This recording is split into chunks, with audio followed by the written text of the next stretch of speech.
Hola a todos nakamas, bienvenidos a un nuevo vídeo de One Piece. Antes de entrar de lleno con el análisis del manga y las teorías, voy a anunciaros un pequeño sorteo. Se trata de un diseño original que lleva la famosa escena de Luffy y Zoro a un estilo retro de videojuego. Estoy colaborando con Dimension 3D, el cual se encarga de diseñarlos y montarlos. Tiene muchos más, y de otras temáticas como Pokémon o Dragon Ball. También realiza trabajos de impresión 3D personalizados y tiene a la venta cartuchos decorativos de videojuegos en diferentes tamaños. Tenéis su Instagram en la descripción. Al final de este vídeo comentaré los requisitos para el sorteo del diorama. Ahora vamos con el manga. Vegapunk ha dicho que el mundo va a acabar hundido en el agua, o dicho de otro modo, el nivel del mar está subiendo. Sin embargo, en esta teoría quiero plantear tres cuestiones. La primera es si el mundo ya estuvo inundado en el pasado, o si ahora es la primera vez que ocurrirá. La segunda es hasta dónde se supone que va a llegar el nivel del mar. Y la tercera es si esto va a ocurrir al final de la historia o lo acabarán impidiendo. Empecemos por la primera pregunta. ¿Tenemos pistas de que en el pasado el nivel del mar fue muy superior? Sí y no. Quiero decir, la Red Line siempre ha sido un continente muy sospechoso. Es poco natural que exista a 10.000 metros de altura sobre la superficie actual. Debido a ello, desde hace muchos años existió la teoría de que en el pasado el nivel del agua del planeta alcanzaba esos 10.000 metros de altura, siendo la Red Line la verdadera superficie terrestre en donde vivían las personas. Sin embargo, esta teoría tiene un fallo, y es que esto no puede haber ocurrido como mínimo en los últimos 5.000 años, ya que sabemos que el árbol del conocimiento de Ohara fue plantado en aquel entonces. Si el planeta se hubiese inundado después de esa fecha, ese árbol no existiría. Pasa lo mismo con el castillo de Alubarna construido hace 4.000 años, es decir, sabemos que la isla de Alabasta existe desde entonces. Por lo tanto, ni durante el siglo vacío, ni desde que se tiene conocimientos históricos, el planeta ha estado inundado a ese nivel. Si ocurrió, tuvo que ser digamos que en la prehistoria o quizás hace millones de años. El caso es que no tenemos ninguna evidencia de que ocurriese, más allá de que Oda ha creado en el mundo de One Piece un continente de 10.000 metros de altura sobre el nivel actual del mar. Pero eso no confirma nada. Puede ser una conveniencia de guión para que ahora, que si se va a inundar el planeta, ese continente sea útil, ya que sería el lugar más seguro. De lo que sí tenemos pistas es de que el nivel del mar sí está subiendo lentamente desde el siglo vacío, y que algunas personas lo sabían y estaban tomando precauciones. Es decir, muchos de los datos que podemos encontrar en el manga no son pistas de que antiguamente hubo una inundación, sino pistas de que la gente ya estaba preparándose para una futura inundación. Voy a mencionar todos los que la comunidad hemos encontrado, aunque os advierto que algunos de estos foreshadow son muy rebuscados y tenéis que cogerlos con pinzas. El primero ya lo comenté en mi vídeo anterior. En Water 7 se afirma que el nivel del mar está subiendo cada año, ya que la actual Water 7 está construida sobre los antiguos edificios que ya están bajo el nivel del mar. Oda nos enseñó cómo era la isla antes y cómo es ahora, pero tenemos más comparativas. Si nos fijamos atentamente a las imágenes que nos mostraron de Wano, podemos observar que el nivel del mar, antes de que la antigua ciudad quedase amurallada, pues obviamente estaba por debajo de los edificios, pero actualmente el nivel del mar de fuera de las murallas supera incluso la altura de los edificios. Es decir, no hablo del agua que inunda Wano, eso es cosa aparte, hablo del agua normal, el del océano de fuera, ahora está más alto que antes, con la línea roja está marcado donde llegaba en el siglo vacío, y ahora está por encima. En Alabasta también tenemos otro dato. Vivi nos cuenta que debido a la pérdida de fuerza del río, el mar ha ido ganándole terreno, y en donde antes había río, ahora llega el agua del mar. Os muestro la imagen completa de Alabasta para que os situéis mejor. El mar ha avanzado y se ha comido parte del río. Luego tenemos un par de datos rebuscados, como el hecho de que los Tenryubitos van con lo que parecen ser cascos de buceo, o incluso algo que es más meme que otra cosa, que el avatar de Oda es un pez. Él ya lo tenía todo preparado, como siempre Oda. Sin embargo, lo más llamativo es que los lugares de la realeza en los diferentes países están construidos a una altura superior, como si estuvieran protegiéndose de una posible inundación. Podemos verlo en Alubarna, es decir, la ciudad real de Alabasta, o en Dressrosa. Incluso en Wano, no sabemos si el objetivo de los muros que levantaron era para protegerse de la subida del nivel del mar u otra cosa, aunque al final el país acabó igual igualmente inundado, supuestamente por retener el agua de la lluvia dentro de los muros. No sé si era su objetivo para esconder Plutón o fue un error. Lo que está claro es que la altura de la One actual y la altura a la que se sitúan los palacios de algunas islas no son suficientes para protegerse de una subida del nivel del mar hasta la altura de la Red Line. Por lo tanto, también es interesante cuestionarse esta segunda pregunta: ¿hasta dónde va a llegar el nivel del mar? Hay tres opciones: que cubra todo el planeta, incluso a la Red Line, formándose literalmente el All Blue y acabando con la vida de las personas; que cubra todo el planeta excepto la Red Line, es decir, el caso que llevamos comentando durante este vídeo. Pero también tenemos la opción de que el nivel del mar no suba tanto, tan solo algunas decenas de metros. Obviamente, esto acabaría con la mayoría de islas del planeta, sería una gran catástrofe, pero se salvarían las zonas adaptadas a ello, como Guano o Alubarna. De hecho, si fuese así, tendríamos por fin una explicación al misterio del puente de Tequila Wharf, pero para entenderlo bien, primero vamos a tener que volver a Water 7. Como digo, ahora estamos suponiendo que la subida del mar va a ser de algunas decenas de metros, lo suficiente para acabar inundando la mayoría de islas. Cuando Frankie comentó que el nivel del mar estaba subiendo y que en unos 10 años sería imposible vivir en la ciudad, Usopp le dijo que si la cosa se complica, la gente podía pillar el tren marítimo e irse. Entonces Frankie le respondió que así es, pero que antes del tren marítimo la isla estaba prácticamente incomunicada debido al complicado trayecto en barco. Continuó diciendo: imagina a los residentes de esta solitaria isla y cómo vivirán algún día bajo el agua. El invento que revolucionó todo es el tren marítimo. Ya no necesitamos los log posts, podemos cruzar el mar en cualquier momento. Hace 700 años, un noble mundial ordenó construir un puente gigantesco, a una gran altura y con el objetivo de conectar varias islas. Es tan grande que incluso hay ciudades construidas sobre él. Este puente recibió el nombre de Tequila Wharf y posiblemente su función era solucionar el mismo problema que plantearon en Water 7 con el tren marítimo. Es decir, este noble sabía que en el futuro el nivel del mar iba a subir decenas de metros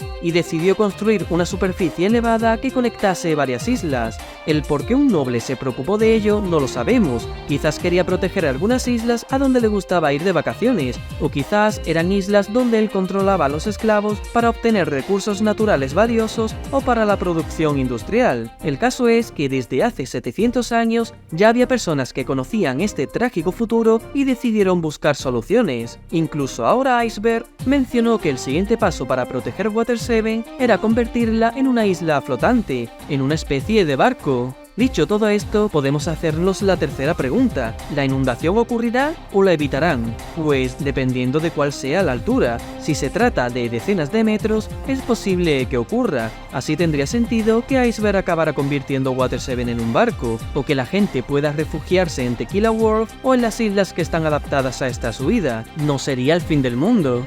El problema viene si la subida del nivel del mar es hasta la Red Line. En ese caso, la cosa se complica, ya que sería un reinicio total del mundo. Prácticamente todos los ciudadanos perderían sus hogares, excepto los habitantes de las Islas del Cielo, las islas que sean barcos como la futura Water 7 o el Reino del Yerma, y quizás los gigantes de Elbaf, en caso de que en el árbol Adán haya construida una ciudad. Además, si todo el mundo acaba cubierto por el mar excepto la Red Line, el sueño de Nami no podría cumplirse. Su objetivo era crear un mapa del mundo, y lleva ya mucho tiempo trabajando en ello a la vez que navega. Si todas esas islas desaparecen y solo queda la Red Line, su trabajo habrá sido en vano, y crear un nuevo mapa del mundo que sea una línea recta que rodee el planeta tampoco es que tenga mucho mérito. Seguramente habrá más razones de este tipo para pensar que no tiene mucho sentido que la Red Line acabe siendo la única superficie terrestre donde vivir. Además, al ser una catástrofe anunciada, lo normal en una historia de ficción suele ser que los buenos acaben impidiéndola, no que ocurra y se vaya toda la mierda. Pero aún así, también hay razones para pensar que pueda ocurrir, ya que sería la manera de hacer que todos acabaran llegando a la cima de la Red Line, el punto final del nuevo mundo que Luffy quería alcanzar para convertirse en el rey de los piratas y donde seguramente se encuentre Laugh Tale. Actualmente, si miramos el mapa, no se puede dar la vuelta al mundo, ya que la Red Line de 10.000 metros de altura te lo impide. En la primera mitad, la forma de superar ese gran muro era sumergiéndote y pasando por la isla Ajojin, ya que por abajo hay un agujero para traspasar la Red Line. Sin embargo, en la segunda mitad, en el Nuevo Mundo, no hay ningún agujero por debajo. En esta ocasión, para dar la vuelta al mundo, deben pasarla por encima, ya que el propio Luffy dijo que darían la vuelta al mundo y volverían a bajar por la Reverse Mountain para reencontrarse con la Boom. Si quieren hacerlo de esa forma, en este caso, obligatoriamente deben llegar con el barco a la cima. No pueden dejarlo atracado y trepar ellos mismos tal como hicieron en Zou. Así que, a menos que utilicen una corriente ascendente o cualquier cosa parecida, que el nivel del mar suba sería la forma más sencilla de que todos pudieran llegar con sus barcos a la Red Line, o concretamente a Laugh Tale. Además, esta subida del mar sería la excusa perfecta para reunir a toda la gente del mundo, y que tras la guerra final se diese la mayor fiesta de la historia, una fiesta en un único lugar, pero suficientemente grande como para que puedan estar todos. La Red Line es un continente que rodea todo el planeta, y puede ser el lugar donde se dé esa gran fiesta que una a todo el mundo en una única pieza. Además, podríamos decir que el All Blue existiría, aunque técnicamente lo que tendríamos serían dos mares, no uno, ya que la Red Line estaría dividiendo el planeta en dos caras.